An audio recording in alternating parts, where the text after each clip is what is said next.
শংকৰ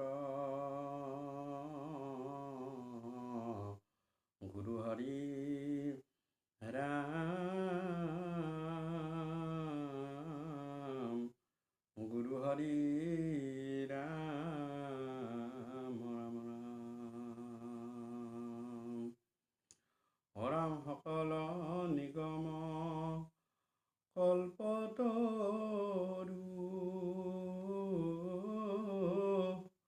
তাৰ ফল মহা ভাগৱত শুকমুখে আঁকি ভূমিত ভৈলা বিদিত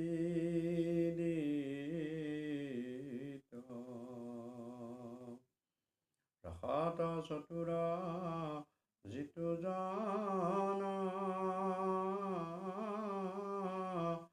কৃষ্ণৰ চৰণে দিয়া মন পৰম সন্তোষে পিয়ুষ ফলয় অমৃত ৰাম পৰম সন্তোষে পিয়ুষ ফলয়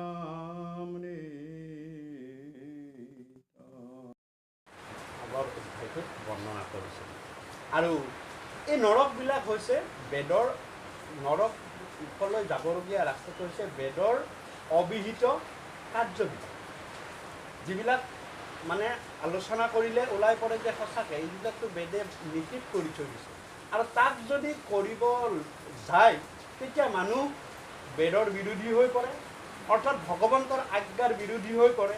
বেদখনেই হৈছে ভগৱন্তৰ মুখৰ কথা, গতিকে তেওঁৰ আজ্ঞাৰ যেতিয়া বিৰোধী হয় তেতিয়া যম ৰাজে, যম মানে হৈছে নিয়ম, নিয়মে তোমাক বান্ধি নিবই।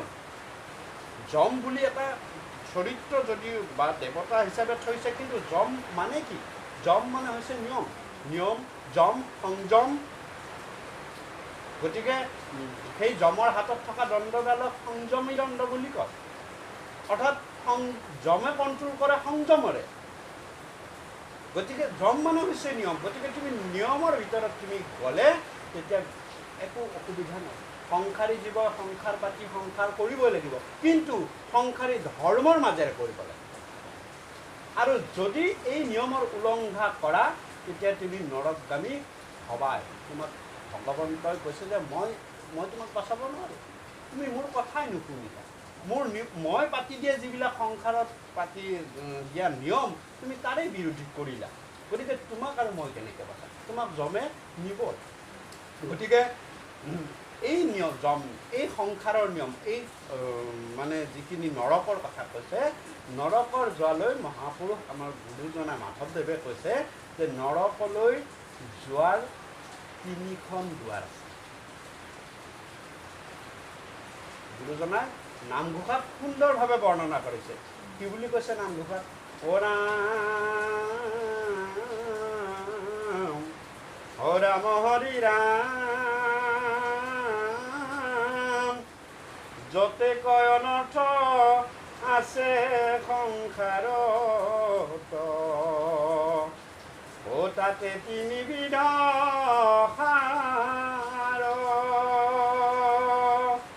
কাম ক্ৰোধ আপোন নাখন, জানি কৰা পৰিহাৰ,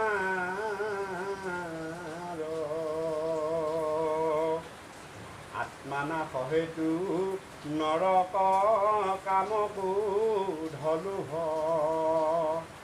নৰকৰ 3 দ্বাৰ,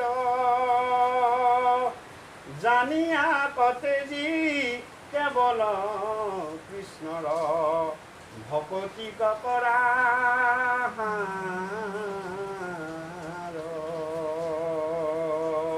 গতিকে এই পৃথিৱীত যিমান অনৰ্থ আছে তাৰ ভিতৰত 3টা সাৰ বস্তু বুলি কৈছে, আৰু সেই 3টাই হৈছে নৰকলৈ যোৱাৰ 3টা পথ, দুৱাৰ। সেই দুৱাৰ যদি নিজে খুলি লোৱা হয় তেতিয়া তুমি নৰকত পৰিবাৰ কি যে কাম ক্ৰোধ আৰু লোভ কাম ক্ৰোধ লোভ এই তিনিখন দুৱাৰ প্ৰথম কথা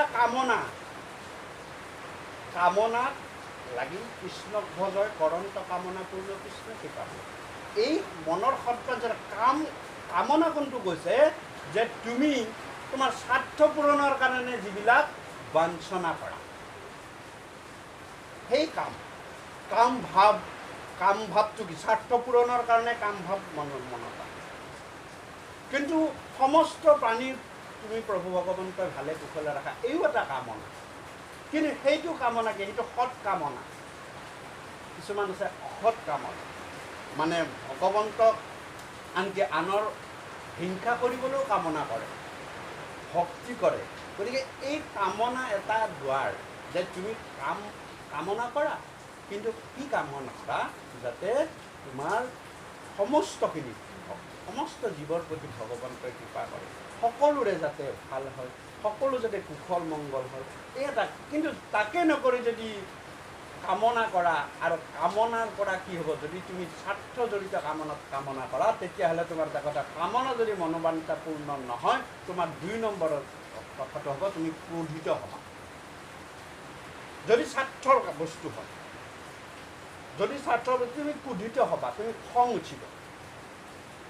গতিকে তাৰ পৰা তুমি কামনাৰ ফল বেয়া কামনাৰ ফলত তুমি যেতিয়া ক্ৰোধিত হ'ব তাৰ পৰা অপকৰ্মবিলাক হ'ব আৰু লাহে লাহে তুমি কি কৰিবা সেই কামনাৰ ফলত বেদৰ ৰীতি নীতিবিলাক তুমি পাহৰি গুচি যাবা যি বেদৰ ৰীতি নীতি আৰু ৰীতি নীতিৰ ফলত তোমাৰ কি হ'ব নৰকৰ এখন দুৱাৰ খোল খাব 2 নম্বৰ কথা হৈছে ক্ৰোধ ক্ৰোধ মানে হৈছে খং তাকে কৈছে যে খঙৰ কাৰণে বহুতে অনেক অকাৰ্য বিভিন্ন ধৰণৰ অকাৰ্য কৰে খঙত বশৱৰ্তী হয় যিটো বেদৰ বিৰোধী হৈ পৰে তেওঁ ক'বই নোৱাৰে এইটো মই বেদৰ বিৰোধীত কৰিলোঁ কিন্তু কি ক্ৰোধৰ বশৱৰ্তী হৈ পৰে কৰাৰ ফলত কি হয় বেদৰ বিৰোধী হয় ঠিক তেনেদৰে শান্ত শিষ্ট ঋষিমুনিসকলে চাওকচোন আমাৰ কিমান ক্ষতি হয় খঙৰ পৰা শান্ত শিষ্ট ঋষিমুনিসকলে জনমানসৰ পৰা আঁতৰি তেওঁলোকে ক'ত থাকে যে আশ্ৰমত হাবিৰ মাজত একান্ত মানে ঈশ্বৰ চিন্তা কৰে তাতো কেতিয়াবা তেওঁলোকৰ কি হয় বিভিন্ন কাৰণত খং উঠে উঠিবলগীয়া পৰিৱেশত পৰি খং উঠে আৰু খং উঠিলে তেওঁলোকে কি কৰে লগে লগে অভিশাপ দি দিয়ে যে তুমি অমুকটো হোৱা তোমাৰ অমুকটো হওক তোমাৰ অমুক জন্মত অমুক হওক নিদিয়ে জানো গতিকে ঠিক তেনেদৰে ঋষিমুনিসকলৰ ক্ষেত্ৰতো বুলিয়েই নহয় আমাৰ সংসাৰ জীৱনতো আমাৰ খং উঠিয়েই থাকে কিন্তু এই ঋষিমুনিসকলে কি কৰে যে খং উঠিলে এতিয়া কথা হ'ল কৈছে যে এতিয়া বিজ্ঞানেও কৈছে যে খং উঠাত অৰ্থাৎ মানুহ এজন এবাৰ যদি উত্তেজিত হৈ পৰে তেতিয়াহ'লে তেওঁৰ মস্তিষ্কৰ কপালৰ আগৰ পৰা এইখিনি গোটেই মস্তিষ্কৰ এবাৰ উত্তেজিত হৈ পৰিলে দিনটোত যদি এবাৰো উত্তেজিত হৈ পৰিলে মস্তিষ্কত 30,000 কিৰা উপকিৰা ইমান সূক্ষ্ম চুলিতকৈও সূক্ষ্ম উপকিৰাবিলাক একেলগে 30,000 ছিগি গৈছে এবাৰ উত্তেজিত হৈ যোৱাৰ ফলত কৰ মাথাত আৰু সেই 30,000 কিৰা উপকিৰাবিলাক পূৰণ কৰিব লাগিব সেইকাৰণে ঋষিমুনিসকলে কি কৰে এবাৰ অভিশাপ দিয়াৰ পিছত তেওঁলোকে 6 মাহলৈ আৰু বেছি গভীৰ অৰণ্যৰ মাজলৈ সোমাই যায় যাত নেকি আৰু সহজে সাধাৰণ মানুহৰ বা যিকোনো পৰিৱেশৰ মুখামুখি হৈ যাতে খং উঠিব নেলাগে গৈ তেওঁলোকে সেইখিনি পৰিপূৰণৰ কাৰণে একান্ত মনে ঈশ্বৰ চিন্তাত শান্ত শিষ্ট মনেৰে আকৌ ব্ৰতী হয় চাওকচোন 6 মাহলৈ গুচি যায় গতিকে তেওঁলোকে সেই এবাৰ কাৰ্য কৰি 6 মাহৰ কাৰণে তেওঁ তাৰ ক্ষতিপূৰণ হিচাপে তালৈ যাব লাগে গতিকে আমাৰতো দিনত কিমান বাৰ খং উঠে, কিমান 30,000 ছিগে আমি গম নাপাওঁ। আৰু এই যে তেওঁলোকে কৰা সেই কাৰ্যকেই কি কৰিছে, খংটো উঠাৰ কাৰণে তেওঁলোক নৰকগামী যাতে হ'ব নালাগে, ইয়াৰ পাছত আকৌ যাতে মোৰ খং উঠি আকৌ নৰকগামী হ'ব নালাগে, সেইবিলাক তাৰ পৰা বাচিবলৈ তেওঁলোক আকৌ গভীৰ অৰণ্যলৈ গৈছে। ঘূৰি আহে 6 মাহৰ পিছত তেওঁলোকে পৰিপূৰণ কৰে। গতিকে 2 নম্বৰ কথা হৈছে খং। সেইকাৰণে কৈছে যে নৰকৰ এখন দুৱাৰ হৈছে খং, যাত নেকি যিখিনি কাম কৰিলে খঙৰ বশৱৰ্তী হৈ, ক্ৰোধৰ বশৱৰ্তী হৈ কৰিলে কি হয়, তেতিয়াহ'লে আমি নৰকগামী হ'বই লাগিব, কাৰণ সেইটো বেদৰ বিৰোধী কাৰ্য। আৰু 3 নম্বৰ কথা হৈছে মোহ। মোহটো বৰ বেয়া বস্তু। লোভটো বৰ বেয়া বস্তু, কাৰণ লোভ মানে প্ৰথম লোভ মানে প্ৰথম মোহ। মোহটো আহিব, মোহটো অহাৰ পিছত সেইটো প্ৰতি লোভ লাগিব। ভাল বস্তু এটা দেখিলোঁ, লোভ লাগিল, লোভ লোৱাৰ পিছত মোহ লাগিল মানে নিজৰ কৰি ল'ব বিচাৰিব। তেতিয়া কি হয়, মানে অকাৰ্য সাধন হয়। কেনেকুৱা অকাৰ্য সাধন হয়, মই আপোনালোকক সাধাৰণ এটা উদাহৰণ দিছোঁ, প্ৰসংগটো অলপ আগতে ওলাইছিল। এবাৰ মহামুনি বশিষ্ঠই কি কৰিছিলে, এখন মানে যজ্ঞ পাতিছিল। আৰু যজ্ঞ পাতোতে তেওঁ সকলো দেৱ দেৱী ঋষি মুনি গন্ধৰ্ব কিন্নৰ সকলোকে তেওঁ নিমন্ত্ৰণ দিছিল। আৰু যজ্ঞলৈ আহিল, দেৱ দেৱী সকলো আহিল, সমস্তখিনি আহিল। অহাৰ পিছত প্ৰত্যেককে তেওঁ আলপৈচান ধৰিলে। মহামুনি বশিষ্ঠ আলপৈচান ধৰাৰ পিছত তালৈ কি আহিছিল, অষ্টবসু, 8জন বসু তেওঁলোকক লগত সেই যজ্ঞলৈ আহিছে। আৰু লগত তেওঁলোকে পৰিবাৰকো লৈ আহিছে। অষ্টবসু মানে 8জন দেৱতা, দেৱতাৰ ভিতৰত বসু সকলো দেৱতাৰ ভিতৰত পৰে। তেওঁলোকে দেৱীসকলকো লগত লৈ আহিছে। আৰু দেৱীসকলে ভাবিছে যে আশ্ৰম, মুনিৰ আশ্ৰম সাধাৰণতে কিনো থাকে, অলপ কিবা কিবি বস্তু থাকে, কিন্তু এওঁ যিমানে আতিথ্য কৰিছে, আমি স্বৰ্গত থাকিও ইমান স্বৰ্গ ভোগ কৰিব পোৱা নাই। তেওঁ আমাক এনেদৰে আতিথ্য কৰিছে, আমাকেই নহয়, হাজাৰ ঋষিমুনি আহিছে, হাজাৰ দেৱ দেৱী আহিছে, হাজাৰ গন্ধৰ্ব কিন্নৰ আহিছে, সকলোবিলাক আহিছে। আৰু এওঁ সকলোকে সমানেই ইমান ধুনীয়াকৈ আলপৈচান ধৰিছে। ক'ত টকা পইচা পাইছে, ক'ত বস্তু পাইছে, ক'ত যোগাৰ পাইছে, তেওঁলোকৰ চিন্তা হৈছে। আৰু তেওঁলোকে মহামুনি বশিষ্ঠৰ মানে আশ্ৰমৰ পিছফালে যায় যে তেওঁৰ গৃহত কামধেনু গাই সমস্ত বস্তু দি আছে। এই কামধেনু গাই কি, যে এই কামধেনু গাই সমুদ্ৰ মন্থনত উৎপন্ন হৈছে। আৰু সেই কামধেনু গাই ঋষিসকলক দি দিছিল যে তোমালোকে সকলোৰে সমূহীয়া ভাগ, সেইটো সকলোৱে ব্যৱহাৰ কৰিব পাৰিব কামধেনু। বোলে যিজন ঋষিয়ে যজ্ঞ পাতে, যিজন মুনিয়ে যজ্ঞ পাতে, তেওঁক সেই বস্তুটো দি দিয়া হ'ব। আৰু যজ্ঞ শেষ হোৱাৰ লগে লগে তেওঁ আকৌ ঘূৰাই দিব লাগিব। আৰু কামধেনু গায়ে যিমান বস্তু লাগে, যজ্ঞত যি বস্তু লাগে, সকলোখিনি কামধেনু গাৰ পৰা তেওঁলোকে পায়। গতিকে যেতিয়া এই বস্তুখিনি তেওঁলোকে দেখিলে, ইটোতো কাম এইজনী গাই, তেওঁলোকেও সবিশেষ নাজানে কি কথা কি বতৰা, সেইটো যে সমূহীয়া ঋষিসকলৰ সমূহীয়া সম্পদ, সেইটো কথাও নাজানে। তেওঁলোকৰ কি হ'ল, প্ৰথমতে গাইজনী দেখি ইছৰাম, ইমান সুস্বাদু খাদ্য, ইমান ধৰণৰ বস্তু, এনেকুৱা বস্তু, গতিকে এই গাইজনী আমি লোভ লাগিলে, গাইজনী লোভ লাগি লোভ যেতিয়া লাগিলে, সেইকাৰণে প্ৰসংগটো ওলাইছে, লোভৰ পিছত তেওঁলোক মোহ গুচি গ'ল, যে আমাক গাইজনীটো লাগে, আমি গাইজনী লগত লৈ স্বৰ্গলৈ গুচি যাম। এই চাওক, লোভত পৰিল, লোভৰ পৰা মোহ আহিলে, মোহ অহাৰ লগে লগে তেওঁলোকে নিজৰ কৰিলে। এই নিজৰ কৰি ল'বলৈ যাওঁতে নাৰকীয় অৰ্থাৎ বেদৰ অবিহিত কাৰ্যখিনি তেওঁলোকে সাধন কৰিবলৈ প্ৰস্তুত হ'ল। কি হ'ল, যে তেওঁলোকে স্বামীক কয় যে স্বামী, আমি স্বৰ্গলৈ নাযাওঁ। বোলে কিয়? বোলে আমি নেযাওঁ বোলে কিয় নোযোৱা বোলে আমি এই গাইজনী লগত নিব পাৰিলেহে চলিব তেতিয়া বসুসকলে জানিছিলে যে এইটোতো কাৰো সম্পত্তি নহয় এইটো হৈছে ঋষিসকলৰ সম্পত্তি গতিকে আমি তাত হস্তগত কৰিব নোৱাৰোঁ আমি যদিও দেৱতা আমি নিব নোৱাৰোঁ তেওঁলোকক দিছে ভগৱন্তই ভাগ কৰি গতিকে তেওঁলোকে বুজালে বোলে নহয় তোমালোকে বুজিবা এইটো আমি নিব নোৱাৰোঁ এইটো নিলে পাপ লাগিব এইটো নিলে আমি নিয়মৰ বাহিৰত যাব লাগিব এইটো আমাৰ সম্পত্তি নহয় এইটো ভগৱন্তই তেওঁলোকক দি দিছে তেনেকৈ ক'লে তেতিয়া মানে সেই অষ্টবসুৰ পত্নী আঠগৰাকীয়ে নাচুৰ বান্ধা নহয় আমাক লাগিবই আমি নহ'লে আমি নাযাওঁ তেতিয়া উপায় নাই গতিকে উপায় নাই উপায় নোহোৱাত কি কৰিলে তেওঁলোকে যে ক'লেটোতো নিব নিদিবই গতিকে আমি কি কৰিম মনে মনে চুৰ কৰি গাইটো এই যে তাকে কৈছে আগৰ আলোচনাত হৈছে যে চুৰ বেলেগৰ বস্তুক তুমি যদি আক্ৰোশ কৰা কি কি নৰকত পৰিবা ইয়াতে কৈছে আগৰ অধ্যায়টোত গতিকেলৈ এই তেওঁলোকে সেই অষ্টবসুৱে আঠজনে গৈ গাইটো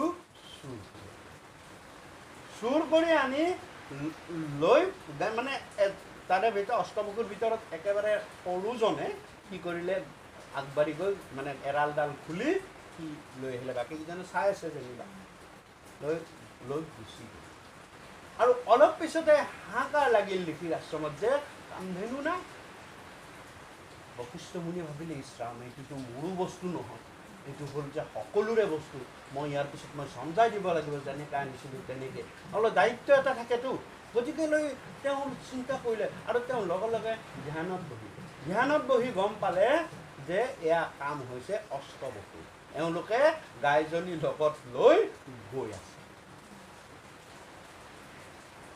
এওঁলোকে এতিয়াও স্বৰ্গ পোৱা নাই তেওঁ তেতিয়া সেই ধ্যানত থাকিয়ে গম পাই লগে লগে অভিশাপ দি দিলে তাকে যে গাইজনী তোমালোকেতো লৈ গ'লা এনেকুৱা বস্তু তোমালোকে নিব নালাগিছিল যোৱা তোমালোকে অকালতে বৃদ্ধ হৈ গ'ল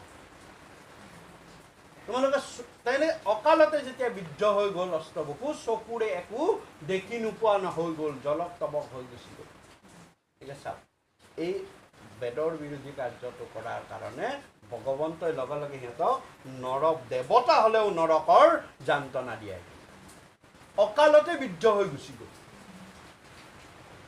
গতিকে বেলেগৰ বস্তু লোভ কৰিলে বেলেগৰ বস্তু চুৰ কৰিলে কিছুমান নৰকৰ কথা কয় নৰকবিলাকৰ বৰ্ণনাটো এইটো যে অকালতে কিছুমান মানুহে অকাৰ্যৰ কাৰণে বৃদ্ধ হ'বলগীয়া হয় অকাৰ্যৰ কাৰণে তেওঁলোকে নিজে চিন্তা নহয় মই ক'ৰবাত অকাৰ্য কৰিছোঁ নেকি যিটো মোৰ আনৰ পৰা অপকাৰ কৰিছোঁ নেকি এইখিনি কথা যদি নিজে নিজে জুকিয়াই চাই নিজে নিজে কথাটো গম পাই যে হয় মই এই অকাৰ্য শাস্ত্ৰবিলাকে সেইবিলাকে কাহিনী কৈছে অষ্টবসু তেওঁলোক দেৱতা হৈ কি হ'ল অকালতে বৃদ্ধ হৈ গ'ল আৰু যেতিয়া একো জলক্তবক নেদেখা হ'ল জলক্তবক দেখা হ'ল তেওঁলোকে ভাবিলে যে এয়া নিশ্চয় মহামুনি বশিষ্ঠৰ অভিশাপ তেওঁৰ অভিশাপৰ কাৰণে আমাৰ আজি এনেকুৱা এটা মানে অঘটন ঘটিল গতিকে আমি কি কৰিম বোলে আমি আকৌ ঘূৰি যোৱাই ভাল তেতিয়া পৰিবাৰ সকলকো গালি দিলোঁ দেখিছা এনেকুৱা কাৰ্য কৰিব নালাগে নহয় এতিয়া আমাক মহামুনি বশিষ্ঠই যেতিয়ালৈ উদ্ধাৰ নকৰে উপায় নিদিয়ে আমি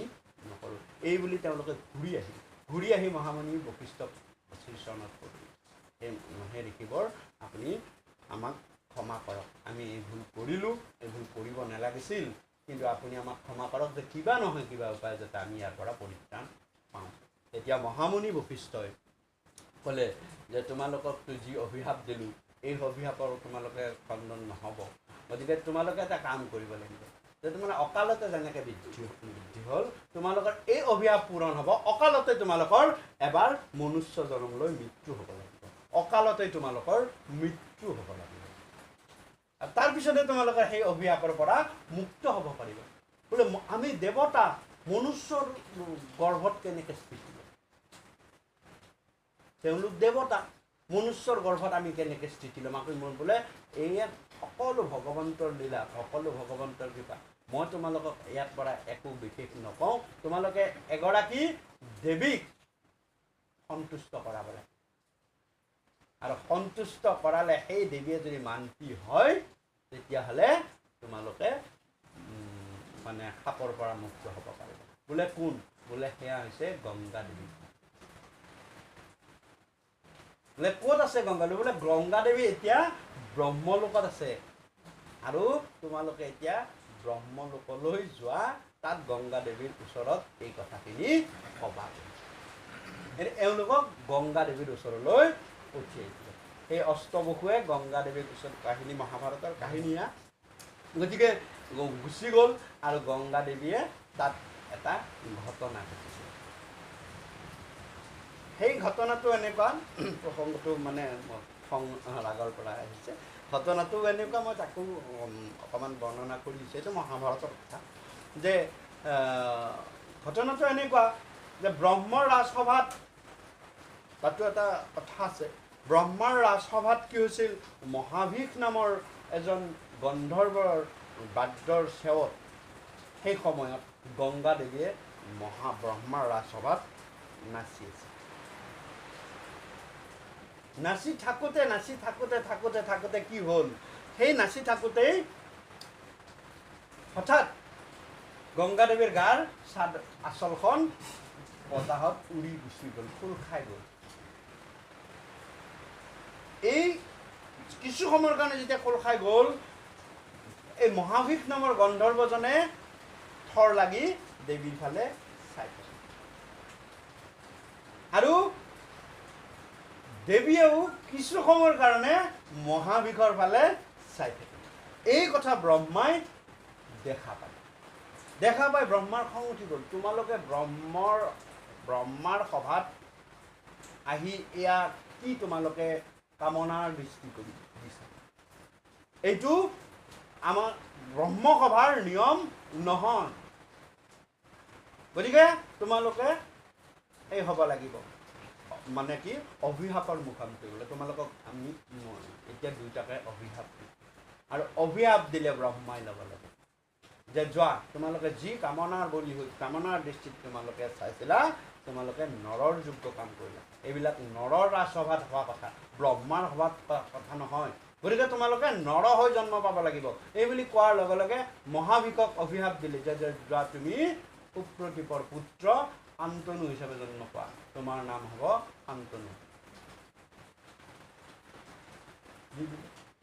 আৰু দেৱী তুমি যোৱা তুমিও মানৱী হিচাপে জন্ম লোৱাগৈ আৰু তোমালোক দুয়োৰে মিলন এই বুলি অভিশাপ দিলে লগে লগে এই অভিশাপৰ পিছতেই এই 8জন বসুৱে গৈ গংগা দেৱীক ধৰিলে সেই মাতৃ আমিও এনেকৈ অভিশাপ পাইছোঁ আপুনি অনুগ্ৰহ কৰি আমাক পুত্ৰ হিচাপে গ্ৰহণ কৰিব আৰু আমাৰ আয়ুস বেছি নাই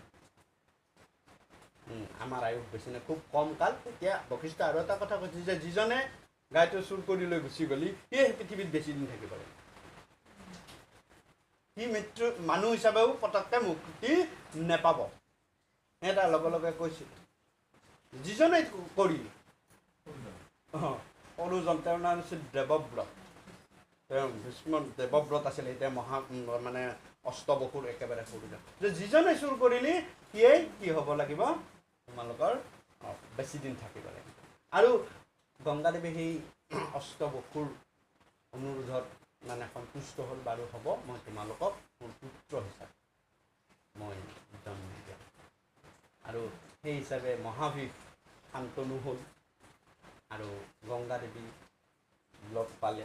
লগ পাই গংগা দেৱীয়ে তেওঁক চুক্তি দিলে যে তুমি মোৰ লগত তুমি মানে সেই কৰিব পাৰিবা কিন্তু তুমি মোক কোনো বাধা দিব নোৱাৰিবা যিদিনাৰ পৰা বাধা দিবা সেইদিনাৰ পৰা মই তোমাৰ পৰা আঁতৰি গুচি যাম এই চুক্তিত গংগা দেৱীয়ে মহাভিষ শান্তনুৰ লগত বিয়া হ'ল আৰু প্ৰথম সন্তানটি জন্ম পোৱাৰ পিছতে এইটো গংগা দেৱীয়ে কোচত লৈ গৈ গংগা নৈত উটিয়াই দিলে তাতো বাধা নিদিলে এনেকৈ বাধা নিদিওঁতে মানে মনুষ্য জন্ম হৈছে আৰু লগে লগে মুক্তি দিছে এইটো তেওঁলোকৰ মুক্তিৰ মানে বৰ পায়ে থৈ গৈছে যে মনুষ্য হ'বা আৰু লগে লগে মুক্তি হ'বা গতিকে এই মুক্তি দি গৈছে এই যেতিয়া অষ্টম বসু দেৱব্ৰত পুত্ৰ হিচাপে জন্ম হয় তেতিয়া শান্তনু সুধি পেলাই নাই আৰু মই 7টা মই সহ্য কৰিলোঁ, 8 নম্বৰটো মই তোমাৰ সহ্য কৰিব নোৱাৰোঁ, তুমি এই কাম আৰু নকৰিবা।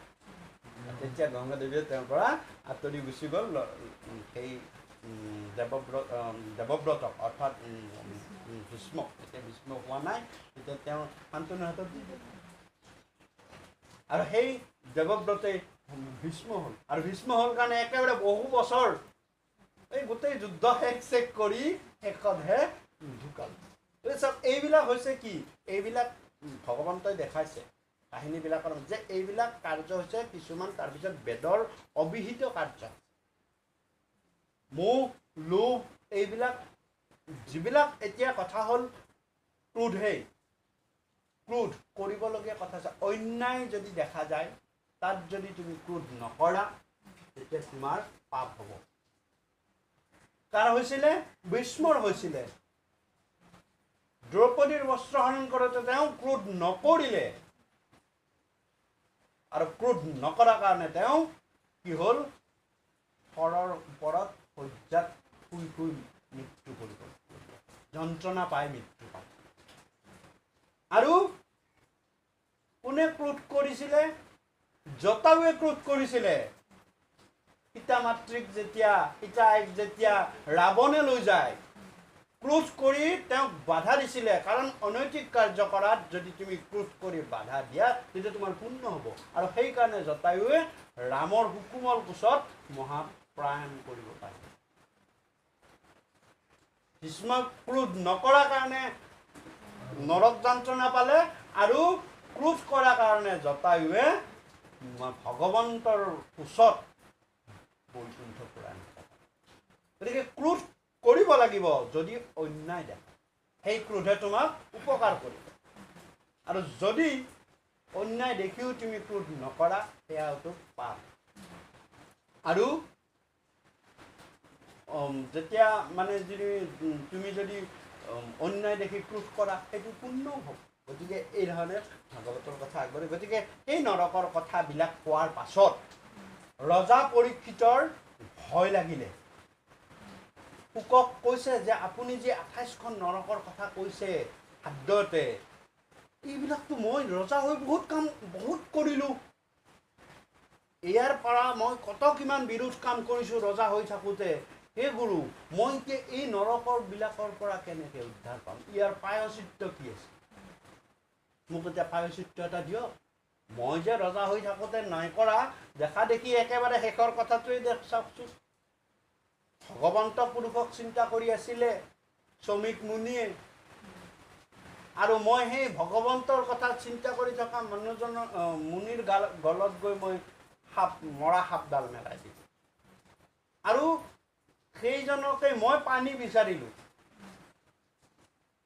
এইটোৱে মোৰ ডাঙৰ কথা, ডাঙৰ পাপ। গতিকে এই যে নৰকত যাবলগীয়া পাপবিলাকৰ পৰা মোক কিবা নহয় কিবাকে উদ্ধাৰৰ ব্যৱস্থা দিয়ক, প্ৰায়শ্চিত্ত দিয়ক। তেতিয়া মহামুনি শুকে কৈছে যে তোমাক প্ৰায়শ্চিত্তৰ কথা কওঁ যে কি কি প্ৰায়শ্চিত্ত কেনেকৈ কৰিব লাগে, যে তাৰ ভিতৰত তুমি যিটোৱে শ্ৰেষ্ঠ বুলি ভাবা তুমি সেইটোৱে কৰিবা। মই কিন্তু তোমাক প্ৰায়শ্চিত্তবিলাকৰ কথা কওঁ। প্ৰায়শ্চিত্ত 3 ধৰণে কৰিব পাৰি। 1 নম্বৰ কৰ্মৰে প্ৰায়শ্চিত্ত কৰিব পাৰি। 2 নম্বৰ জ্ঞানেৰেও প্ৰায়শ্চিত্ত কৰিব পাৰি। 3 নম্বৰ ভকতিৰেও প্ৰায়শ্চিত্ত কৰিব পাৰি। যে তুমি এই 3টা প্ৰকাৰৰ কথাটো মই তোমাক কৈছোঁ শুনা। এইবুলি 4ৰ্থ অধ্যায় ছবিত কৈছে পাপৰ প্ৰায়শ্চিত্ত। কৃষ্ণ অ হৰি ৰাম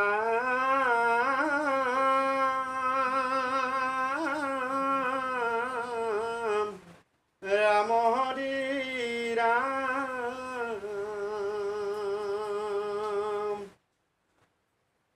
হে ৰাম পৰীক্ষিত নিপপাছে পুচন্ত সুকত কথা, ও শুনা ব্যাস সুত মহামুনি, শুনন্তে যমৰ লোক মহাভয় পাইলে মোক, ঘোৰ নৰকৰ কথা শুনি।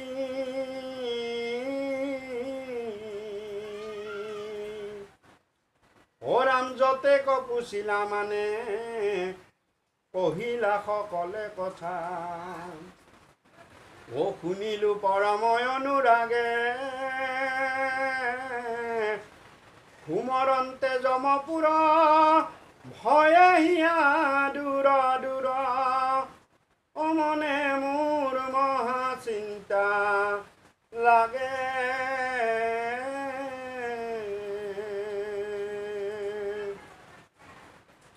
ওৰাম কিমতে নপৰহিতো ঘোৰ নৰকত নৰে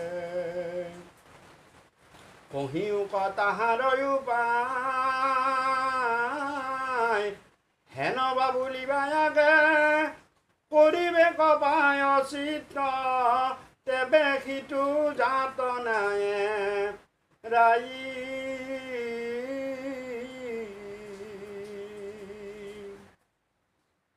ওৰাম তাকো নেদেখো হিত পৰ যদি পায় চিত্ত ও তথাপিও পজয় সেই পাপ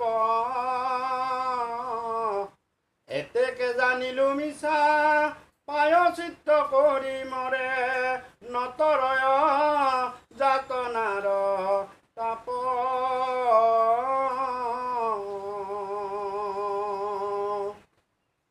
ওৰাম জানিলে ৰজায়ে দন্দে মৰিলে নৰকে পৰে ও তাকো জানি পাতে কয়া চৰে তাৰ পায় চিত্তধিক হেন জ্ঞান পাতকিক কোন পায় চিত্তে শুদ্ধি কৰে ৰজাই মহামুনিসকলক আনুনয় বিনিময় কৰি ভগৱান শ্ৰীচৰণত কৰি সুধিছে এই মুনিবৰ যে এই যে পায়চিত্ৰৰ কথাবিলাক কৈছোঁ নৰকৰ ইমান ডাঙৰ বৰ্ণনা দিলে এই নৰকৰ কথা শুনি মোৰ বিৰাট ভয় লাগিছে আৰু কথা হ'ল এই যে পায়চিত্ৰবিলাকৰ কথা শুনি কৈছে পায়চিত্ৰ কৰাৰ আগতেই প্ৰজাসকলে বা নৰ এজনে জানে যে মোৰ এইটো দুখ লাগিব মোক এক নম্বৰ কথা বাস্তৱ জগতখনত যদি ৰজায়ো কিবা কৰি গম পায় প্ৰশাসনে গম পায় চুৰ কৰা বুলি চুৰ কৰিলে যে পাপ হ'ব চুৰজনে জানে যে মই ধৰা নপৰিলে নাই ধৰা পৰিলে মোক প্ৰশাসনে বা পুলিচে দণ্ড দিব আইনে দণ্ড আৰু ধৰা নপৰিলেও নাই মই কিন্তু ভগৱানৰ হিচাপৰ পৰা মই হাৰি যাব নোৱাৰিম কাৰণ ভগৱানে মোৰ এই চুৰ কৰা কাৰ্যটোৰ কাৰণে তেওঁ সদায় সষ্টমভাৱে যি যম বা নিয়ম বান্ধি থৈ দিছে তাকে কৈছে যে 14 সাক্ষীয়ে সকলো কাম দেখি থাকে এই যমক লগত 14 সাক্ষী অৰ্থাৎ নিয়মৰ লগত 14 সাক্ষী দি দিছে কেনেকুৱা 14 সাক্ষী দিন ৰাতি চন্দ্ৰ সূৰ্য পৃথিৱী ধৰ্ম জল বায়ু এনেকে 14টা সাক্ষী আছে এই 14টা সাক্ষীক এৰি তুমি ক'ত যাবা যি অকাৰ্যই নকৰা হয় দিনত কৰিব লাগিব নহয় ৰাতি কৰিব লাগিব এই দুটা সাক্ষী তোমাক নজনাই কাক জনাব যি নিয়ম যাক নিয়মৰ পালন ৰক্ষক কৰি পাতি থৈ দিছে তেওঁক জনাব অৰ্থাৎ যমক জনাব প্ৰভু এওঁৰ শাস্তি আছে বোলে কি বোলে একে কোনো নেদেখা বুলি ভাবিছিল মই দেখিছোঁ দিনে ক'ব ৰাতিয়ে ক'ব চন্দ্ৰই ক'ব সূৰ্যই ক'ব পৃথিৱীয়ে ক'ব ধৰ্মই ক'ব জলে ক'ব বায়ুৱে ক'ব শশীয়ে ক'ব চন্দ্ৰই ক'ব গতিকে তুমি মোক অভান্দা মইতো অভান্দো হৰি হৰি হৰি হৰিয়ে 14 সাক্ষীক ভান্দিব কোনো উপায়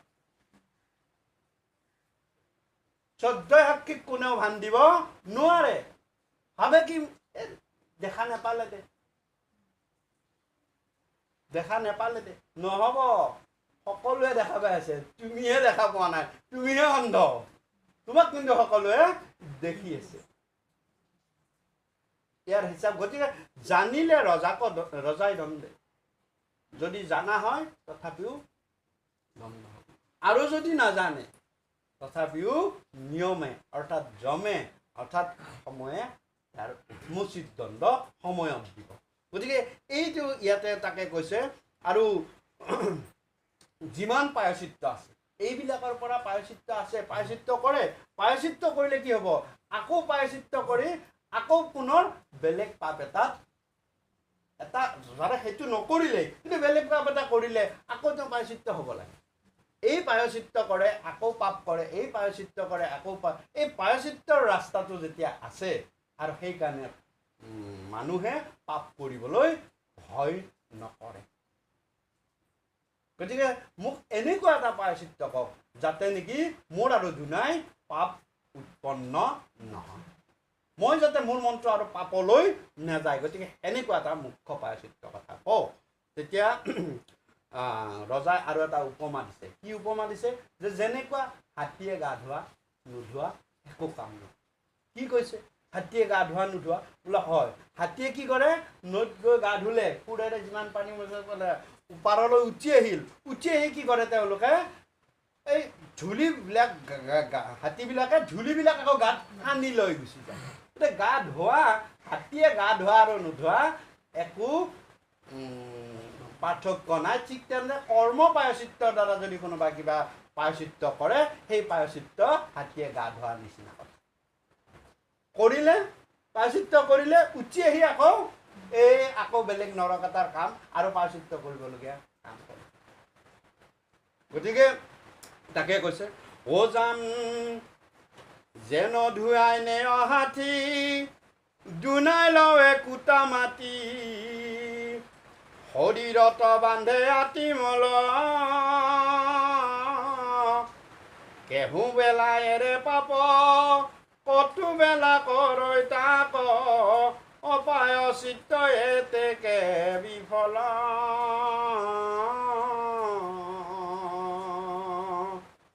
অৰাম জানিলো হৈ অবগাই পাপৰ চিকিৎসা নাই নৰকত পৰিবে নিশ্চয়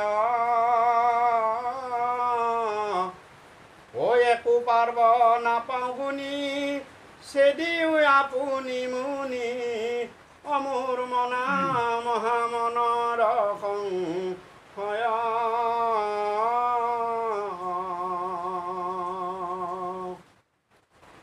জাতি অন্ত জাতি আতি সবাক পবিত্ৰ কৰোঁ সমস্তে পানীৰ মনোনীত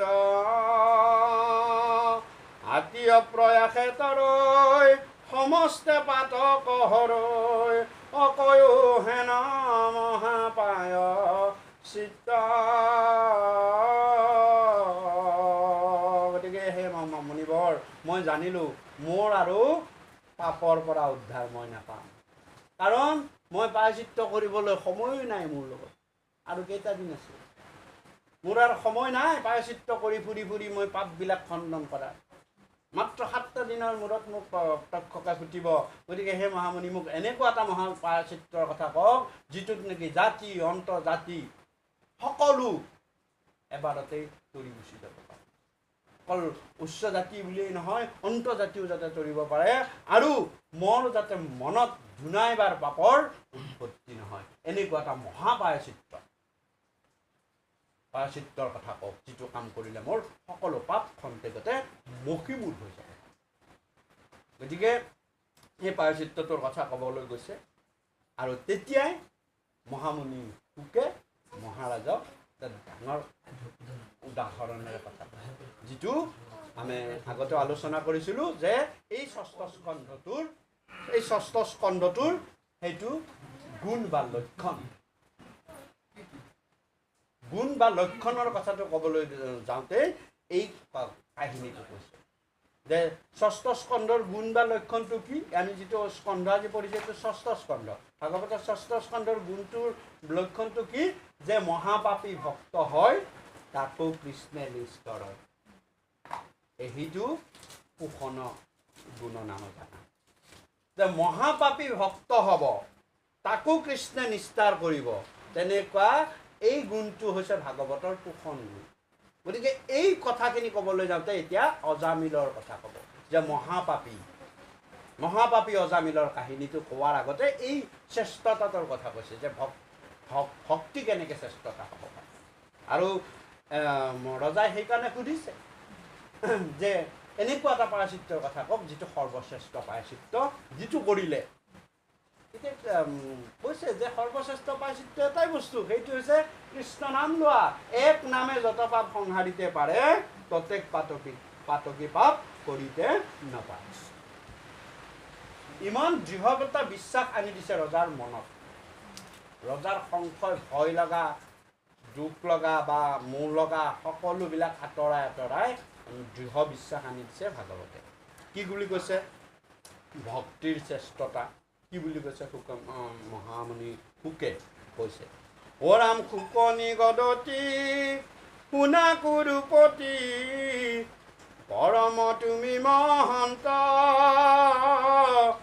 নগনি সুধাকো কৃষ্ণৰ কথাত কৰিলা চিত্ত একান্ত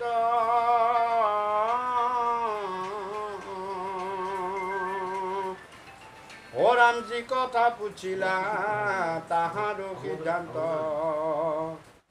অ ৰাম শুনা সাৱধান চিত্তে পাপক সমূলি গুচাইব নোৱাৰে জানা কৰ্ম পায় চিত্তে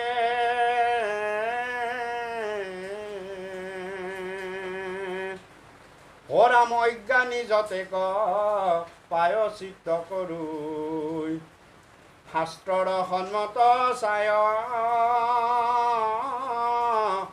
পাপকে সেমুখৈ বিজনু গুচয় উপজয় পাপ দুনায়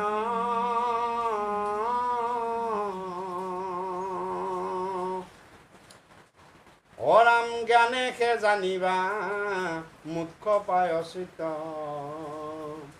দুষ্কৰ জ্ঞানৰ পথ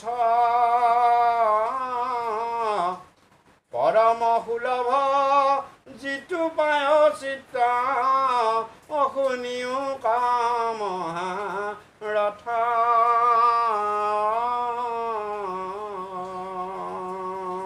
তেতিয়া মহামুনি শুকে মহাৰাজ পৰীক্ষিতক কৈছে হে ৰজা তুমি এটা কথা মনত ৰাখিবা যে প্ৰায়শ্চিত্ত কৰ্মৰ দ্বাৰাও হয় জ্ঞানৰ দ্বাৰা হয় ভক্তিৰ দ্বাৰাও হয় এতিয়া প্ৰথম যি কৰ্ম প্ৰায়শ্চিত্তৰ কথা তুমি যদি ভাবা মনত এটা কথা কিন্তু কৰ্ম প্ৰায়শ্চিত্তই তোমাৰ পাপখিনিহে মোচন কৰিব পাৰে জ্ঞানীসকলে পণ্ডিতসকলে তেওঁলোকৰ শাস্ত্ৰসন্মত চাই কৰ্মৰ দ্বাৰা তোমাৰ এইটো দুখৰ কাৰণে এইখিনি কৰ্ম কৰিব লাগিব বুলি বিধান এটা দিয়ে এইটো এটা প্ৰায়শ্চিত্ত যে তোমাৰ ইমানখিনি এইটো এটা দুখ আছিলে এই দুখটোৰ কাৰণে তুমি কি কৰা এইটো কাম কৰা দিয়ে কিন্তু সেইখিনি কৰিলে মনত ৰাখিবা ৰজা তাৰ বীজটো তলত থাকি যায় গছজোপাৰ বীজটো তলত থাকে গছজোপাহে কাটা যায় পাপটোহে কাটা গ'ল কিন্তু বীজটো তলত থাকি গ'ল আৰু অদূৰ ভৱিষ্যতে সেই বীজৰ পৰা পখালি মেলি হয়তো এজোপা গছ হ'ব পাৰে এইটো কৰ্ম প্ৰায়শ্চিত্ত এটা সমূলি নাইকিয়া কৰিব নোৱাৰে এক নম্বৰ দিব পাৰে শাস্ত্ৰসন্মতভাৱে হ'ব পাৰে হয় তেওঁলোকে কৰে প্ৰায়শ্চিত্ত কৰে কিন্তু কৰিলে কি হ'ব এই হাতী গা ধোৱাৰ নিচিনা কথা হ'ব প্ৰায়শ্চিত্তটোৰ কথা চিন্তা কৰিয়েই যে মই আকৌ পাপ উৎপন্ন হৈ যায় এক নম্বৰ কথা আৰু দুই নম্বৰ এটা বস্তু আছে যে জ্ঞানৰ দ্বাৰাও তুমি প্ৰায়শ্চিত্ত কৰিব পাৰা কিন্তু জ্ঞানৰ দ্বাৰা প্ৰায়শ্চিত্ত কৰিবলৈ হ'লে তোমাক কোনেও সহায় কৰিব নোৱাৰে জ্ঞানত কোনেও তোমাক সহায় কৰিব নোৱাৰে তুমি যদি জ্ঞানৰ দ্বাৰা গৈ ঢুকি পোৱা সেইটো তোমাৰ কথা বেলেগে তোমাক সোমাই দিব নোৱাৰে তুমি জ্ঞানৰ দ্বাৰা বিৰল পণ্ডিত হৈ তুমি হয়তো পথভ্ৰষ্ট হ'ব পাৰা বা পথতো গৈ থাকিব পাৰা কিন্তু তোমাক কোনেও সহায় কৰোতা নাই জ্ঞানৰ কথাটো কৈছে আৰু তাৰপিছত কৈছে যে এটা কিন্তু আছে যিটো একেবাৰে সুলভ যিটো একেবাৰে সহজ আৰু যিটো সকলোতকৈ শ্ৰেষ্ঠ যি নেকি পাপৰ আলুৱে সিটি গুৰিৰ পৰা উভলি গুচাই পায়। পাপটো বিনাশ কৰে, লগতে আলুৰ সৈতে উভালি লৈ আহে গছজোপাত। ই আৰু দুনাইবাৰ সেই পাপ হ'ব নিদিয়ে। সেইটো কি প্ৰায়শ্চিত্ত? অ ৰাম জ্ঞানেহে জানিবা মুখ্য প্ৰায়শ্চিত্ত, দুষ্কৰ জ্ঞানৰ পথ পৰম সুলভ যিটো প্ৰায়শ্চিত্ত, শুনিও ৰথ। জ্ঞানৰ দ্বাৰা আগতে ঋষিসকলে গভীৰ অৰণ্যলৈ গৈ ভগৱত চিন্তা কৰিছিলে, আৰু তেওঁলোকৰ যদি মনত কিবা দুখ আছিলে, ল'বলগীয়া আছিলে, ভগৱন্তৰ কৃপাৰ পাত্ৰ হৈ তেওঁলোকে সেই শুদ্ধ হৈ আহিছিলে। কিন্তু আজিকালি জানো জ্ঞানৰ দ্বাৰা গৈ গভীৰ অৰণ্যত ক'ৰবাত হেৰি কৰিব পাৰিম? অসম্ভৱ কথা, অসম্ভৱ কথা। গতিকে কৈছে যে গতিকে জ্ঞানৰ দ্বাৰা নহয়, কিন্তু পৰম সুলভ যিটো বা শুনিও কামনা। কোনটো কৈছে? অ ৰাম লৱে মাত্ৰ এক শৰণ কৃষ্ণত, আন দেৱে নাই মতি, তপধৰ্ম সবে এৰিয়া কৃষ্ণত, কেৱলে কৰে ভকতি।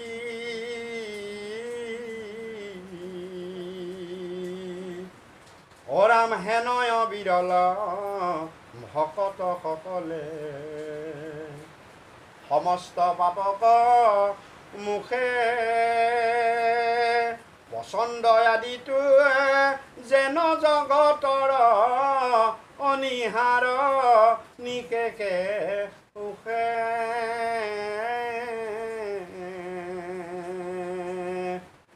অ ৰাম জাতীয় জাতিক পাতকী কোটাৰো, হেনেকে হৰি ভকতি। অ ৰাম কোটি প্ৰায়শ্চিত্ত কৰিয়া কৰ্মীৰ, তৰিতে নাহি শক্তি। গতিকে কৈছে যে কৃষ্ণ ভক্তি কৰা, ভক্তি কৰিলে তোমাক আৰু সহায়ো নালাগে, তুমি আৰু ভুলো নকৰা, আৰু যাতে সেই পাপত কেতিয়াও তোমাক ভগৱন্ত পুৰুষে নিমজ নকৰে, এইবুলি তুমি ভগৱন্তৰ শ্ৰীচৰণত প্ৰাৰ্থনা কৰা। হে প্ৰভু, মই ভুল কৰিলোঁ, কিন্তু মই ভুল কৰিলোঁ যদি মই সকলোখিনি তোমাৰ শ্ৰীচৰণত অৰ্পণ কৰিলোঁ। মোৰ সকলো পাপ দুখ পতিত পাৱন তুমি পতিত পাৱন প্ৰভু ভগৱন্ত। গতিকে তুমি মোৰ সকলো পাপ বিনাশ কৰি মনত যাতে সদায় তোমাৰ শ্ৰীচৰণত ক্ষমা কৰিব পাৰোঁ, এই ধৰণে তুমি কৃষ্ণক ভক্তি কৰা, সকলোখিনি কৃষ্ণক অৰ্পণ কৰি দিয়া, তোমালৈ একো বাকী নেৰাখিবা। তোমাক যি লাগে ভগৱন্ত পুৰুষে দিয়ে পঠাইছে, ভগৱন্ত পুৰুষৰ কৃপাত তুমি সকলো বস্তুখিনি পাইছা, আৰু সকলোখিনি বস্তু ভগৱন্তৰ কৃপাত পোৱাৰ পাছত আকৌ তুমি তোমাৰ কাৰণে একো বস্তু নিবিচাৰি একমাত্ৰ কৃষ্ণত শৰণ লোৱা। ইয়াত এটা কথা কৈছে যে এক দেৱত শৰণ লোৱা, অৰ্থাৎ এটাত এখন নাওত উঠা। এখন নাওত উঠিলেহে তুমি সমুদ্ৰখন পাৰ হ'ব পাৰিবা, তুমি 2-3খন নাওত ভৰি দিলে তুমি সমুদ্ৰৰ পানীত পৰিবা। এখন নাওত উঠা, যে তাকে কৈছে যে এক শৰণ লোৱা, আন দেৱ দেৱীত কেতিয়াও মতি নকৰিবা, আন দেৱ দেৱীত মতি কৰিলে ভগৱন্তই তোমাক এৰি দিব পাৰে। গতিকে এই কথা কৈছে যে একত শৰণ লোৱা আৰু লৈ কৃষ্ণৰ ফালেলৈ আগবঢ়া, এইটো কৃষ্ণ ভক্তি। এইবিলাকে কৃষ্ণ ভক্তি। গোটেই সহস্ৰ গোপীসকলে কোনো বেলেগ নিজৰ স্বামীকো তেজিছে, কৃষ্ণক স্বামী মাগিছে। চাওকচোন, কৃষ্ণক স্বামী মাগিছে, তথাপিও কিন্তু কৃষ্ণক তেওঁলোকে পাইছে, তথাপিও কৃষ্ণক পাইছে। গতিকে কথা হ'ল কি যে কৃষ্ণ সকলো, কাৰণ তেওঁলোকে ভাবিছে যে কৃষ্ণটো মোৰ স্বামীটো সেই কৃষ্ণই, তাতো যেতিয়া কৃষ্ণ আছে, ইয়াতো যেতিয়া কৃষ্ণ আছে, স্বামীটো মোৰ কৃষ্ণ। তাৰমানে কৃষ্ণময় যেতিয়া ভাৱনা হয়, সকলোতে কৃষ্ণময় দেখা হয়, আৰু দেখিলে সেইটো পৃথক ভাৱ নহয়। স্বামীত স্বামী ভাৱ অহাটোৱে পৃথক ভাৱ, কিন্তু কৃষ্ণময় যদি ভাবা হয় সেইটো কৃষ্ণ ভাৱ হৈ যায়। সেই স্বামীক যদি সেই কৃষ্ণ ভাৱৰ নিচিনা আমি সেৱা সৎকাৰ কৰে তাতে কৃষ্ণই দেখা দিয়ে। কিন্তু স্বামীক আমি স্বামী ভাৱ কৰোঁ, কৃষ্ণক কৃষ্ণ ভাৱ কৰোঁ। তুমি কৃষ্ণ ভাৱটোৱে স্বামীত কৰা, একদেৱ হৈ গ'ল। কথা হ'ল সেইটো, কৃষ্ণ ভাৱটো তুমি স্বামীত কৰা, গুৰুত কৰা, কৃষ্ণ ভাৱটো গুৰুত কৰা, তেতিয়া গুৰুৱে দেৱ হৈ গ'ল। সেনেকৈ একদেৱ। গতিকে তাকে কৈছে আৰু কৈছে যে এই কৃষ্ণ ভাৱ যেতিয়া মনত আহিব তেতিয়া কোনো পাপে তোমাক চুব নোৱাৰে। যি পাপ আছিল সকলো নাইকিয়া হৈ যায়। এই কথাই কৈছে যে হৰিনাম শ্ৰৱণ কীৰ্তন বা হৰিনাম ভক্তি কৰিলে তিনিটা কাৰ্য একেলগে হয়। 1 নম্বৰ কাৰ্যটো হয় পাপৰ বিনাশ হয়, 2 নম্বৰ কাৰ্যটো হ'ল ভক্তিৰ পুণ্যৰ উদ্ভূত হয়, পুণ্যৰ উৎপন্ন হয়, আৰু 3 নম্বৰটো হ'ল ভক্তিৰ উদয় হয়। এই তিনিটা কাম একেলগে কৃষ্ণ নাম শ্ৰৱণ কৰিলে সাধিত হয়। গতিকে ইয়াতো তাকে কৈছে যে কোনো প্ৰায়শ্চিত্তই অ ৰাম অ ৰাম আচন্তুক কৃষ্ণ ভকতক সেৱা কৰি যেন শুদ্ধ হয় পৰম জ্ঞানৰ পায়া পথনৰে সীমত পবিত্ৰ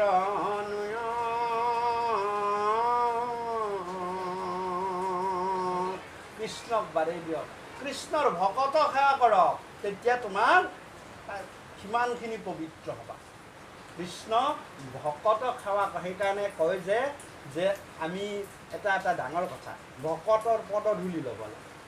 কিয় ভকতৰ পদধূলি ল'ব লাগে, কিয়ৰ কথাটো এটা তাতে ডাঙৰ দৃষ্টান্ত আছে যে সদায় মনত ৰাখিব, ভগৱন্তই কৈছে যে ধেনু যেনমতে বৎসক পালয় তুমি সেইমতে ভকতক পালা। আৰু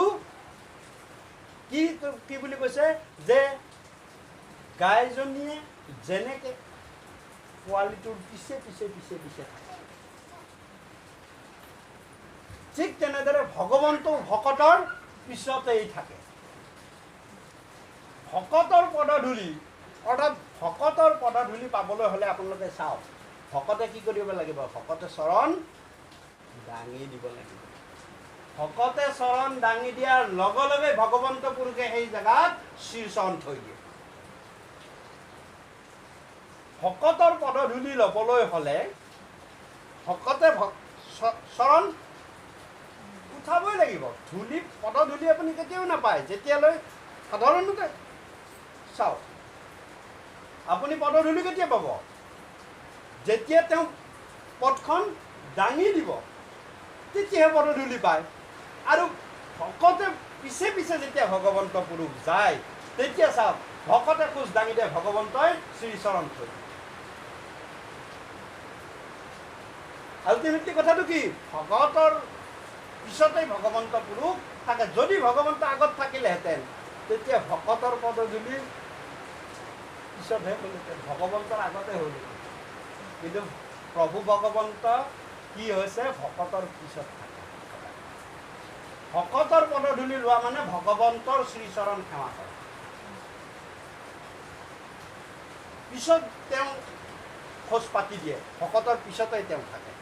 গতিকে ভগৱন্তৰ শ্ৰীচৰণ আহি পৰে, তাৰমানে ভগৱন্তৰ শ্ৰীচৰণ সেৱা কৰা। সেইকাৰণে কৈছোঁ যে ভকতৰ পদধূলি আমি শিৰত লওঁ। অৰ্থাৎ আল্টিমেটলি কথাটো এনেকুৱা যে ভগৱন্তৰ শ্ৰীচৰণ আমি সেৱা কৰোঁ। যেতিয়ালৈ ভকতে শ্ৰীচৰণ দাঙি নিদিব ভগৱন্ত পুৰুষ তালৈ নাহে। গতিকে ইয়াতে কৈছে যে এই ভকতৰ পদধূলি কিৰিয়া ল'ব পাৰিলেই তোমাৰ হৈ গ'ল। ভগৱন্তৰ কথা বাদেই দিয়া, ভক্তিপথত ভকতৰ তুমি পদধূলি কিৰিয়া লোৱা, সকলো পাপ তোমাৰ একেবাৰে নাইকিয়া হ'ব। পৰম জ্ঞানৰ পথত নাহিকে সহায় কৰ্মত বিঘ্নিৰ ভয়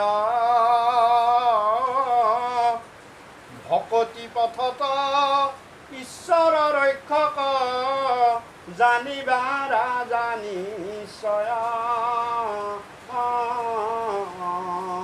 জ্ঞানৰ পথত তোমাক কোনেও সহায় কৰিব নোৱাৰে, গুৰু হ'লেও নোৱাৰে। মাক দেউতাকে ল'ৰা ছোৱালীৰ পৰীক্ষা আছে, মাক দেউতাকে পঢ়িলে হ'বনে? সেইটো জ্ঞানৰ পথ। ল'ৰা ছোৱালীয়ে পঢ়িব লাগিব, মাক দেউতাকে যিমানেই পঢ়ক যিমানেই ফালক কাম নহয়। সেই একে জ্ঞানৰ কথা।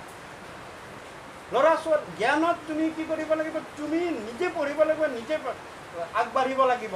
তোমাক কোনেও সহায় কৰিব নোৱাৰে। পথবিলাক দেখুৱাব পাৰে, জ্ঞানৰ পথটো তোমাক দেখাই দিলে মাক পিতৃ মাতৃয়ে, আদ্য গুৰু পিতৃ মাতৃয়ে, বাবা তুমি এইফালে স্কুল যাব লাগিব, এইফালে সেই ঘৰত পঢ়িব লাগিব। এয়া গুৰুবিলাকৰ কাম, ৰাস্তাবিলাক দেখাই দিলে। কিন্তু ল'ৰাজনে নিজেই পঢ়িব লাগিব।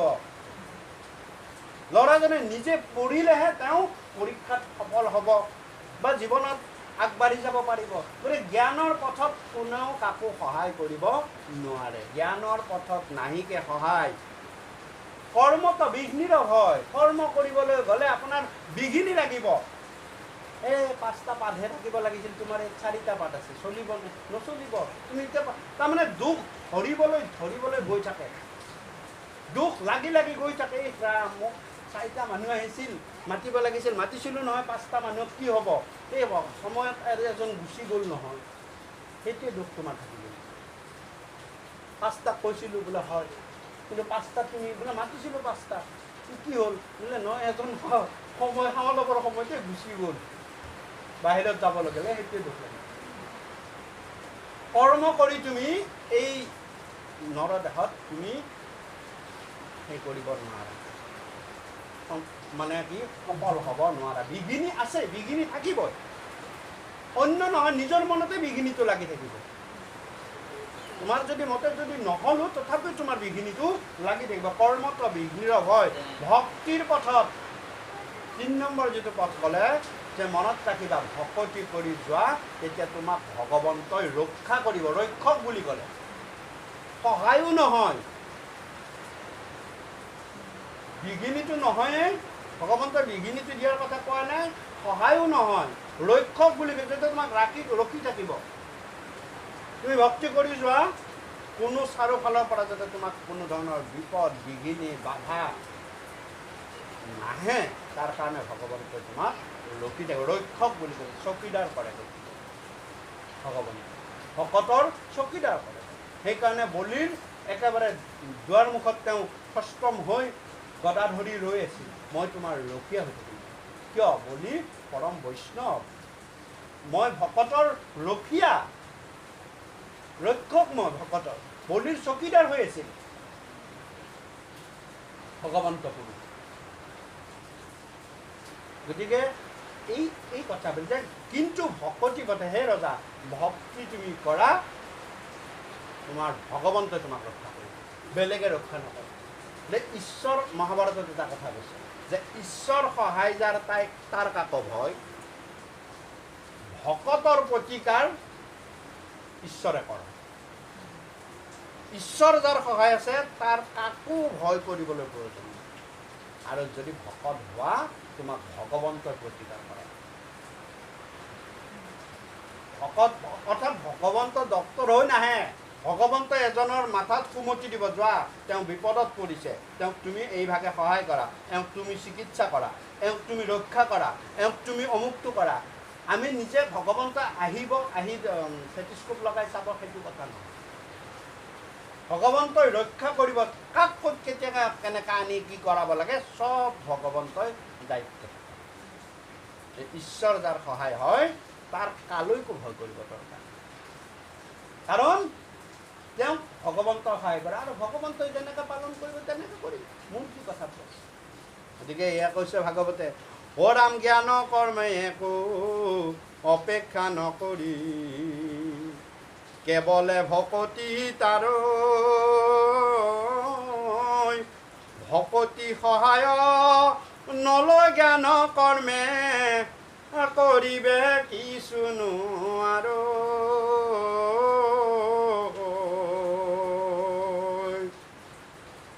হৰাম হৰিত ভকতি যিজনে নকৰৈ, পৰম মলিন বুদ্ধি হৰে কোটি শত যদি পায় চিত তথাপিতো নাহি শুদ্ধি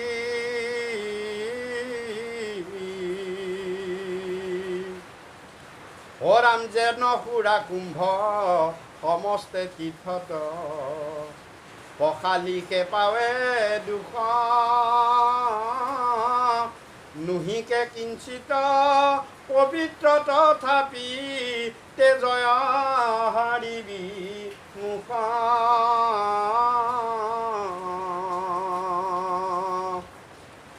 অ ৰাম একবাৰ মাত্ৰ কৃষ্ণ চৰণত কৰিলে মননি বেশ এতেকে সকলে ভৈল পায় চিত্ত অগুচিল পাপনি শেষ গতিকে জ্ঞান কৰ্ম কালৈকো অপেক্ষা নকৰি ভকতিয়ে এজনক তৰাই দিব পাৰে যে এজন জ্ঞানী হয়নে নহয় পঢ়িছে নুপঢ়িছে এইবিলাক ভগৱন্ত পুৰুষে নেচায় তোমাৰ ডিগ্ৰী নেচায় ভগৱন্ত পুৰুষে তুমি কিমান পঢ়িছিলা তুমি উচ্চ ডিগ্ৰীধাৰী নেকি নেচায় তুমি অমুক অমুকত দান দক্ষিণা কিবা কিবি কৰিছিলা না নাই সেইবিলাক ভগৱন্তে নেচায় সেইবিলাক কৰ্ম তোমাৰ জ্ঞান নাচায় তোমাৰ কৰ্ম নাচায় ভকতিয়ে অকলে তুমি ভকতি কৰা কৃষ্ণই সকলো কৰ্ম তোমাৰ সকলো হিচাপে জ্ঞান হিচাপে ল'ব কৰ্ম হিচাপে ল'ব লৈ কি কৰে তেওঁ ভকতিয়ে তাৰি দিব পাৰে কিন্তু ভকতি নহ'লে তুমি জ্ঞান কৰা তুমি কৰ্ম কৰা তোমাক তৰাব নোৱাৰে ভকতি যদি নাথাকে তেনেকুৱা যে আজিকালি বিশেষ বেছি হৈছে যে ভকতিয়েই নাই ছাত্ৰৰ শিক্ষকৰ প্ৰতি গুৰুৰ প্ৰতি মাক দেউতাকৰ প্ৰতি যিটো ভক্তি থাকিব লাগে ভক্তিটো নাই ভক্তিৰ ঠাইত আজিকালি বন্ধুত্বসুলভ কথাবিলাক আহি পৰিছে যাৰ ফলত তেওঁলোক এটা ডাঙৰ বস্তুৰ পৰা বঞ্চিত হৈছে জীৱনত ভক্তি যদি নাই তেওঁ যিমানেই জ্ঞানী হওক তেওঁৰ আচৰণ শুদ্ধ নহয় যিমানেই ডাঙৰ ল'ৰা নহওক যিমানেই সেই নহওক মাক দেউতাকক সদায় গুৰু ভক্তি কৰিবই লাগিব যদি গুৰু ভক্তি নকৰে তেতিয়া কি হয় শেষত গৈ সেই ল'ৰাই মাক দেউতাকক ঘৰৰ পৰা বাহিৰ কৰিবলৈ কুণ্ঠাবোধ নকৰে তেওঁ গুৰু বুলি ভবা নাছিল বন্ধু বুলি ভাবিছিল আৰু ভাবিছিল তেওঁ যেতিয়া প্ৰয়োজন পূৰ্ণ হ'ল তেওঁ বন্ধুক বাদ দিলে যদি ভকতি থাকিলেহেঁতেন যে মোৰ এই গুৰুক যদি মই ঘৰৰ পৰা উলিয়াই দিওঁ মোৰ আৰু নিষ্ঠা নাই গুৰু যদি ঘীণ হৈ যায় এটা গৃহ তেতিয়া নিষ্ঠা নাই গতিকে কথা হ'ল ভকতি লাগিবই ভকতি নহ'লে জ্ঞান কৰ্ম সকলো কৰ্ম কৰিছে আইজনীয়ে এগৰাকীয়ে কৰ্মখিনি কৰিছে আলহী এজন আহিছে অতিথি এজন আহিছে কৰ্মখিনি ভাতখিনি ঠিকে কৰিছে ৰান্ধিছে মিলিছে দিয়ে কিন্তু দিবৰ সময়ত তেওঁ ভক্তিপূৰ্বক ভাৱে নিদিলে চব কিছু কৰিলে আদৰ সাদৰকৈ চব কিছু দামী বস্তু আনিলে আনি কি কৰিলে তেওঁ সিজালে পকালে ধুনীয়াকৈ ক'লে কিন্তু আলহীজনক দিওঁতে ভক্তিপূৰ্বক নিদিলে আপোনাক ভাত দিছোঁ দেই খাই যদি খাব নাখাই যদি নাই এনেকুৱা হ'লে হ'বনে মইতো আনিলোৱেই মইতো যা যোগাৰ কৰিলোৱেই আপোনাক খাব দিছোঁ সেইটো হ'লে হ'বনে আলহীজন সন্তুষ্ট হ'বনে কেতিয়াও নহয় তেওঁ লাগে দাইল ভাতকেই দিয়ক যে আমাৰ গৃহত যি পাইছোঁ ভগৱন্তকে মাতা হয় গতিকে এয়া হৈছে ভগৱন্তৰ ভক্তি মাহাত্মৰ কথা আৰু ইয়াতে কি বুলি কৈছে অ ৰাম যমৰ দুটক স্বপ্নটো নেদেখো অ এৰাইল কালৰ হাত হৰি ভকতিৰ অল্পয়ে নিস্তৰ কহিলো সত্য খাই খাত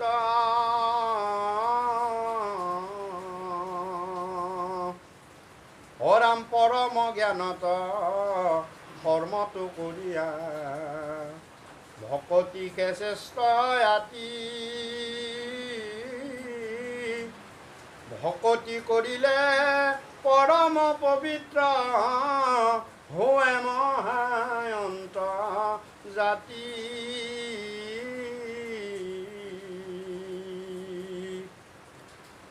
গতিকে পৰম জ্ঞানত আৰু কৰ্মত কৰি ভকতিয়ে শ্ৰেষ্ঠ।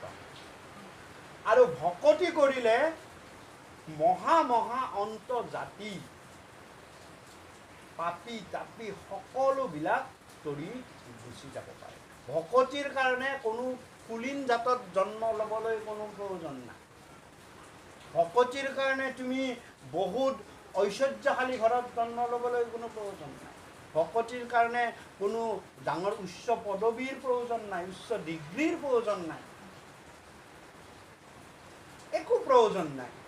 তোমাক সেইবিলাক কিয় লাগিব? তোমাৰ জীৱনটো সংসাৰী জীৱনটো চলাবলৈ লাগিব, কিন্তু ভকতি কৰিবলৈ প্ৰয়োজন সেইবিলাকৰ একো নাই। তুমি ভকতি কৰা, তুমি এইটো নাভাবিবা যে মই অকুলীন, মই দুখীয়া, মই দৰিদ্ৰ, মই অমুক, এইবিলাক নাভাবিবা। ভগৱন্তই সেইবিলাক কেতিয়াও নাচায়। ভগৱন্তই চাই তুমি মোক কিমান ভকতি কৰিছা। তেওঁ একো বস্তুও নাচায়। গোপীসকলে যেতিয়া ভগৱন্তক পাবলৈ ৰাতি দৌৰ মাৰিছিলে বৃন্দাবনলৈ, হাতত একো বস্তু লৈ যোৱা নাছিলে। এসোপা এসোপা টকা পইচা, ধন, সা সম্পদ, টোপোলা, প্ৰসাদ, কিবা মাহ প্ৰসাদ, চাহ প্ৰসাদ একো লৈ যোৱা নাছিলে। ধূপ ধূনা একো লৈ যোৱা নাছিলে। তেওঁলোকে লৈ গৈছিলে কি? ভগৱন্তৰ প্ৰতি প্ৰেম কৰি ভকতি। ভগৱন্তৰ প্ৰেম লৈ গৈছিলে কাৰণে ভগৱন্তই তেওঁলোকৰ লগত বাধ্য হৈ পৰিছিলে ৰাস ক্ৰিয়া কৰি। তেওঁলোকৰ মনৰ বাঞ্ছা পূৰ্ণ কৰিবলৈ তেওঁ ভগৱন্তৰ প্ৰতি বাধ্য হৈ পৰিছিলে। কিয়? গতিকে ভগৱন্ত কোনে চাই? এইবিলাক চাই অল্প শক্তিৰ দেৱ দেৱীবিলাক। তেওঁলোকে তেওঁলোকৰ মানে হৈ লগাব পৰা বস্তুৰ ওপৰত ডিপেণ্ড কৰে। ভগৱন্তই ডিপেণ্ড কৰে একমাত্ৰ প্ৰেম সহিত ভকতিৰ ওপৰত। তুমি কিমান মোক ভক্তি কৰা, মোক কিমান প্ৰেম কৰা। আৰু ক্ষুদ্ৰ দেৱতাসকলে ডিপেণ্ড কৰে যে কিমান বস্তু তেওঁ মোক দিছে। কাৰণ ভগৱন্তৰ এটা পাৱাৰ আছে যিটো নেকি বেলেগ দেৱদেৱীৰ নাই। সেইকাৰণে ভগৱন্তক সৰ্বশক্তিমান। ভগৱন্তই কি কৰে? ভক্তৰ অল্প বস্তুকো বিস্তৰ কৰি ল'ব পাৰে, বেছি কৰি ল'ব পাৰে। তাৰ পৰা লৈছিলে যে বিপ্ৰ দামোদৰৰ পৰা এক মুঠি শুকান চাউল চিৰা লৈছিলে, শুকান চাউল চিৰা। আৰু সেই মুঠিকে তেওঁ বিস্তৰ কৰি লৈ ল'লে। লৈ লোৱাৰ ফলত তেওঁ ঐশ্বৰ্য ধন সম্পদৰ তেওঁ সুখ সম্ভোগৰ গৰাকী হ'ব পাৰে। আৰু বেলেগবিলাক দেৱতাৰ পাৱাৰ কি? তেওঁলোকৰ সেই পাৱাৰ নাই। তেওঁলোকে যি দিব সেইখিনিতে সন্তুষ্ট। গতিকে তেওঁলোকে বিস্তৰকে বিচাৰে আৰু ভগৱন্ত পুৰুষে অল্প বিস্তাৰে যাতে মই ভকতক বেছি দিব পাৰোঁ। সেইকাৰণে ভগৱন্ত পুৰুষে সদায় মনত ৰাখিব যে ভগৱন্ত পুৰুষৰ যিটো কলিযুগৰ যিটো শ্ৰেষ্ঠ নাম ধৰ্ম, এক শৰণ যিটো নাম ধৰ্ম, তেওঁ এটাই বস্তু বিচাৰে, মোক তোমালোকে 1 টকা দিয়া, মই তোমালোকক তাৰ 10 গুণ কৰি ঘূৰাই দিব, মোৰ শক্তি আছে। কাৰণ মোৰ হাতত ঐশ্বৰ্যৰ গৰাকীটো মোৰ পত্নী। তেওঁক মই যদি কওঁ তেওঁক 1000 দিয়া, তেওঁ 1000 বাকচৰ পৰা সপক্ষে উলিয়াই। কিন্তু বেলেগবিলাকে এওঁক আকৌ আহি এক্সট্ৰাকে অনুৰোধ কৰিব লাগিব, এওঁক দিয়া, তেতিয়াহে এওঁ দিব। কাৰণ কিন্তু স্বামীয়ে তেওঁক অনুৰোধ কৰিব নালাগে। স্বামীয়ে তেওঁক অনুৰোধ কৰিব নালাগে, স্বামীয়ে অৰ্ডাৰ দিব লাগে, এওঁক দিয়া, বিপ্ৰ দামোদৰক দিয়া। কাৰণ কিয়? মোৰ 1 টকাৰ ধাৰটো, 1 মুঠিৰ ধাৰটো এওঁ মোক মাৰি দিলে, এতিয়া এওঁক দি দিওঁ। কি ল'ব? সেইকাৰণে কৈছে যে ভকতি প্ৰেম সহিত ভগৱন্তক ভকতি কৰা। তোমাক ভগৱন্তই বাকী যি কৰিব লাগে ভগৱন্তক, কিন্তু ভগৱন্তক তুমি নেমাগিবা। ভগৱন্তক এইটোৱে মাগে, সেই প্ৰভু তোমাৰ শ্ৰীচৰণত আহি এই মনুষ্য জীৱন লৈ যে তোমাৰ এই হাঁহ ভাগি ফুৰিব পাৰিছোঁ, এয়াই মোৰ পৰম সৌভাগ্য। মোৰ ইয়াতকৈ আৰু বেছি সৌভাগ্য প্ৰয়োজন নাই। তুমি মোক ইমান ধুনীয়া নৰদেহ এটা দিলা, এখন সৎ সমাজ দিলা, এখন সুন্দৰ সংসাৰ দিলা, আৰু ইয়াত মই বেলেগ নেপালেও মই কৃষ্ণ কথাখিনি হাতে পাঞ্চা সাজু হৈ আমি শুনি থাকিব পাৰিছোঁ। এইকাৰণে মোৰ জীৱন ধন্য। আমি অস্থাৱৰ ধন সম্পদ যিটো লগত লৈ যাব নোৱাৰোঁ, সেইটোৰ ওপৰতেই জীৱনৰ মানদণ্ডটো জোখা হৈছে। যিটো লগত লৈ যাব নোৱাৰোঁ, যিটো থৈ যাব লাগিব, ভাল ল'ৰা হ'লেতো ভালেই, সতি সন্ততি ভাল হ'লেতো ভালেই, নহ'লে ইমান কষ্ট কৰি অৰ্জা ধন যোৱা পাশা খেলতেই পঠিয়াই দিব কুসন্তান। চাওকচোন, নিজেতো নিব নোৱাৰিলোৱে, থৈ গ'লোঁ, তাৰো এটা সুফল নহ'ল। এই বস্তুবিলাক সুফল নহ'ল। সেইটোৰ কাৰণে সেইটো বস্তুৰে জীৱনৰ মানদণ্ড নিদিয়ে। জীৱনৰ মানদণ্ড জোখে তুমি ভগৱন্তই তোমাক দিয়া এই জীৱনটো সফল কৰিব পাৰিলা নাই। ৰামৰ নামত শৰণ ল'লোঁ, মানৱী জনম সফল কৰিলোঁ। মানৱী জনম তেতিয়াই সফল হ'ব। টকা পইচাৰে মানৱী জনম সফল কেতিয়াও হোৱা নাই, নহয়, আৰু অদূৰ ভৱিষ্যতে। গতিকে ৰাম ভকতিত যত মহাগুণ আছে, কোনে কহি পাৱে সীমা, শুনা পুৰাতন কথা পৰীক্ষিত, আশ্চৰ্য আৰু মহিমা। গতিকে এই ভকতিৰ মহাগুণ আজি মানে ৰাতি 9টাও হয়তো বাজি যাব পাৰে, আৰু বাজি যাব পাৰে, কোনো সীমা নাই বুলি কৈছে গুৰুজনাই, ভাগৱতে কৈছে। গতিকে আমিও আমাৰ নিজস্ব অসমৰ প্ৰতি লক্ষ্য ৰাখি আমিও শাস্ত্ৰী বা বন্ধু বান্ধৱীৰ সমস্ত আমি আজি এইখিনি আমি শেষ কৰিছোঁ।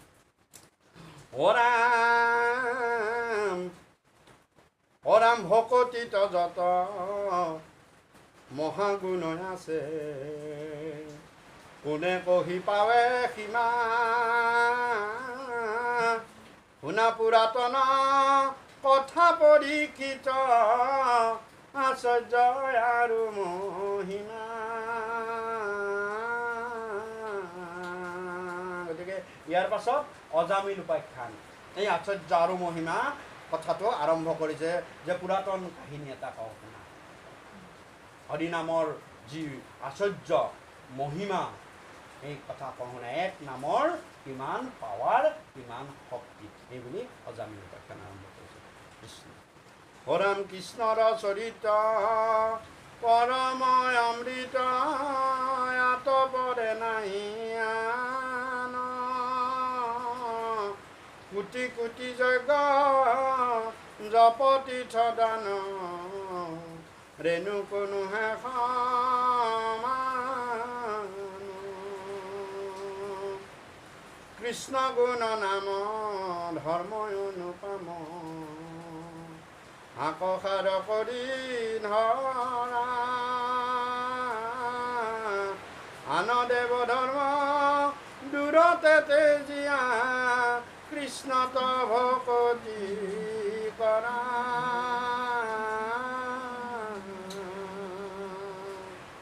হৰামোহি তত্ত্ব জানি চিন্তা চক্ৰ পানী, অনাদৰিয়া ন কাম,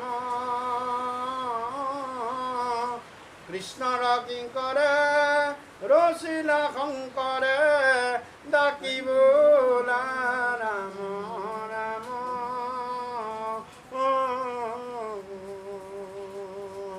কৃষ্ণৰ কিংকৰে ৰচিলা শংকৰে, ডাকিবোলা ৰাম ৰাম।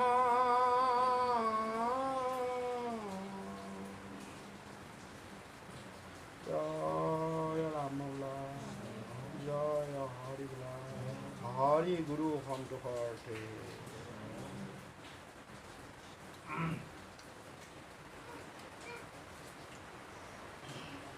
পৰম শ্ৰীমন্ত শংকৰ